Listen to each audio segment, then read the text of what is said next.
ప్రమాదాలు జరిగి మరణాలు సంభవిస్తున్నాయంటే మొదటగా గుర్తొచ్చేవి రోడ్లు. రోడ్లంటే చిన్నపాటి విస్తరణతో కూడిన గ్రామాలు, పట్టణాలలో ఉన్న రోడ్లు కాదండి. గ్రామాలు, పట్టణాల్లోని రోడ్లను ఇతర రాష్ట్రాల సరిహద్దులతో కలుపుకొని ఏర్పాటు చేయబడిన భారీ విస్తరణ కలిగిన జాతీయ రహదారులు. నిత్యం జాతీయ రహదారులపై వాహనాలు అజాగ్రత్తగా నడుపుతుండడంతో వాహనాలు స్థిమితం లేని అతివేగం కారణంగా భారీ స్థాయి ప్రమాదాలు జరుగుతున్నాయి.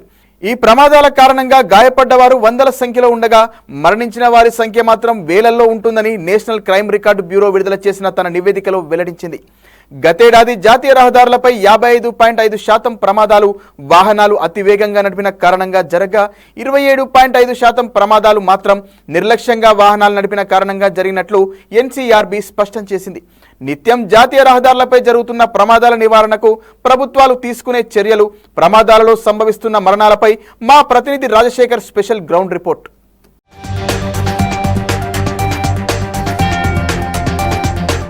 ప్రతినిత్యం మరణాలు అనగానే, యాక్సిడెంట్స్ అనగానే గుర్తుకొచ్చేది మొదటగా మన జాతీయ రహదారులని చెప్పుకోవచ్చు.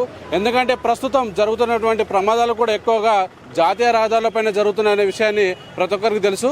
అయితే ఇదే నేపథ్యంలో జాతీయ రహదారుల ఏర్పాటులో కానీ, విస్తరణలో కానీ ప్రభుత్వం ఎటువంటి వైఫల్యం చెందుతుంది ఏర్పాటు చేయడంలో.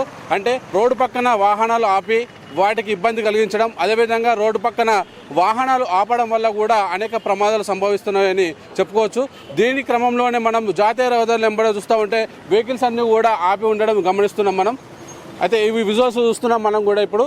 అయితే దీనిలో భాగంగానే మనం ఏం చేస్తున్నామంటే, ఇప్పుడు మనం వచ్చినటువంటి టాపిక్ వచ్చేసి జాతీయ రహదారుల వల్ల పెద్ద పెద్ద ప్రమాదాలు జరుగుతున్నాయనే విషయాన్ని మనం చెప్పుకోవచ్చు. ఎందుకంటే ఈ జాతీయ రహదారుల విస్తరణలో ప్రభుత్వం ఎలాంటి కీలక పాత్ర పోషిస్తుంది, మరి జాతీయ రహదారులపైన ప్రమాదాలు జరగకుండా నివారించేందుకు ప్రభుత్వం ఎటువంటి చర్యలు చేపడుతుంది, మరి ఇవే కాకుండా అనేక ప్రమాదాలకు కారణమవుతున్నటువంటి వ్యక్తులపై కావచ్చు, వాహనాలు అజాగ్రత్తగా నడిపి ప్రమాదాలకు కారణమయ్యేటువంటి వారిపై ప్రభుత్వం ఎలాంటి చర్యలు తీసుకోబోతుంది, వీటన్నిటిపై చర్చించడానికి మనం ఈరోజు సిద్దిపేటలోని ప్రముఖ రంగదంపల్లి చౌరస్తా వద్ద ఉన్నాం.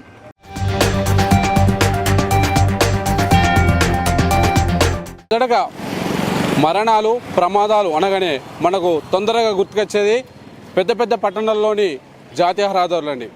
మరి జాతీయ రహదారులపై ప్రమాదాలు జరగకుండా ప్రభుత్వం ఎలాంటి చర్యలు తీసుకుంటుందో మనం ఇప్పుడు తెలుసుకునే ప్రయత్నం చేద్దాం. అదేవిధంగా జాతీయ రహదారులపై ఎక్కువగా జరుగుతున్న ప్రమాదాల్లో ముఖ్యమైనవి ఏంటంటే, ఆగున్న వాహనాలను వేరొక వాహనం వెనుక నుంచి వచ్చి ఢీకొనడం వల్ల కూడా ప్రమాదాలు అనేకం జరుగుతూ ఉన్నాయి. దీనిలో భాగంగానే ఆటోలు కూడా ఎక్కడొక చోట ఆటోలు కానీ, ద్విచక్ర వాహనాలు కానీ అతివేగంగా నడపడం వల్ల కూడా ప్రమాదాలకు తావిస్తున్న జాతీయ రహదారులు. ఈ జాతీయ రహదారుల విస్తరణతో పాటు ప్రమాదాలకు చర్యలు తీసుకోవాల్సిన ప్రభుత్వం నిర్లక్ష్యంగా వహిస్తుందని చెప్పవచ్చు. మరి దీనిలో భాగంగానే మనం ఇప్పుడు సిద్దిపేటలోని గత కేసీఆర్ ప్రభుత్వంలోని హయాంలో తెలంగాణ ఉద్యమంలో ఎక్కడైతే కేసీఆర్ గారు అరెస్ట్ అయ్యారో రంగదంపల్లి చౌరస్తా, అదే ప్లేస్లో ఉన్నామండి ఇప్పుడు మనం సిద్దిపేటలో. అయితే ఇక్కడ ప్రధానంగా ఈ చౌరస్తాలోనే చాలా ప్రమాదాలు జరుగుతాయన్న సంకేతాలు వినిపిస్తూ ఉంటాయి. దాంతోపాటు సంకేతాలను కూడా నిజం చేసేందుకు ఈ చౌరస్తా ప్రధాన అడ్డగా మారిందని చెప్పవచ్చు.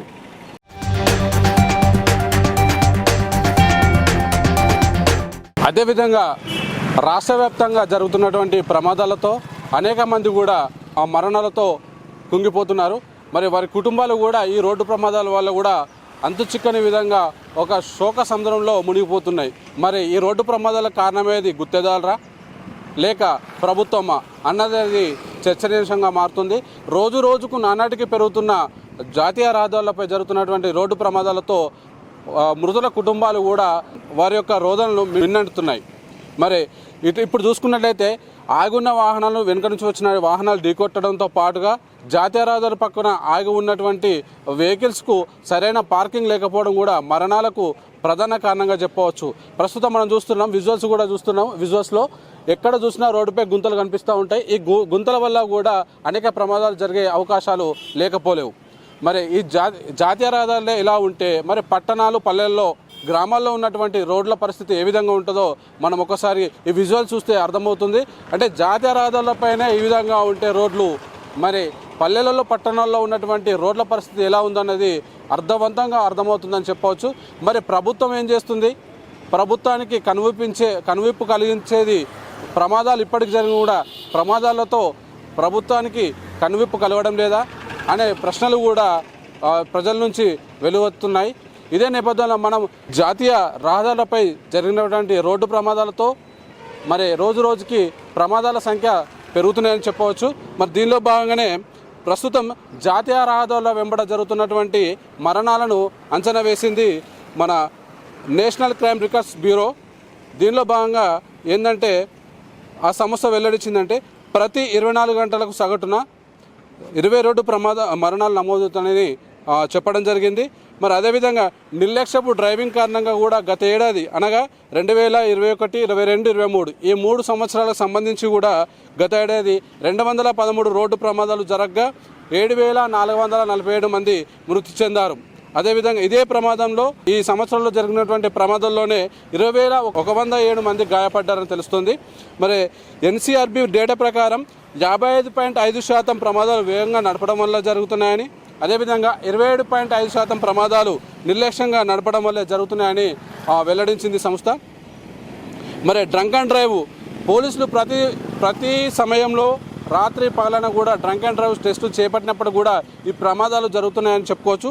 ఎందుకంటే ప్రజల్లో రోడ్ల పట్ల అవగాహన లేకపోవడమే ఇందుకు కారణమని చెప్పవచ్చు ప్రమాదాలకు. మరి డ్రంక్ అండ్ డ్రైవ్లో కూడా ప్రమాదాలకు కారణమని చెప్పి ఎన్సీఆర్బీ నివేదిక పేర్కొంది. మరి అతివేగంగా కారణంగా వాహనాల యొక్క అతివేగంగా కారణంగా కూడా 71.2% మరణాలు సంభవించాయని దేశవ్యాప్తంగా చెప్పింది. మరి దానిలో భాగంగానే రాంగ్ సైడ్ డ్రైవింగ్ ద్వారా, అంటే రాంగ్ సైడ్ అంటే ఒక రూట్ నుంచి వెళ్ళాల్సిన వాహనాలు మరో రూట్ని అదుపు తప్పి మరి నడపడం వల్ల కూడా అనేక ప్రమాదాలకు చోటు చేసుకుంటున్నాయని చెప్పుకోవచ్చు. మరి రాంగ్ రూట్ డ్రైవింగ్ ద్వారా 5.4%, మరియు డ్రైవింగ్ చేస్తున్నప్పుడు మొబైల్స్ యూజ్ చేయడం వల్ల కూడా అనేక ప్రమాదాలు జరుగుతున్నాయి. అంటే ఇందులో భాగంగా 1.9% అనేది ప్రమాదాలు జరుగుతున్నాయి. అదేవిధంగా రోడ్డు ప్రమాదాల్లో తెలంగాణ వాటా వచ్చేసి జాతీయ స్థాయిలో అయితే 3.7% నుంచి 4.9% పెరిగింది. అంటే ప్రస్తుతం చూసుకుంటుంటే రాష్ట్ర వ్యాప్తంగా కానీ దేశవ్యాప్తంగా కానీ తెలంగాణలో రోడ్డు ప్రమాదాలకు సంబంధించి 3.7% ఉన్నటువంటి వాటా 4.9%గా పేర్కొనడం జరిగింది.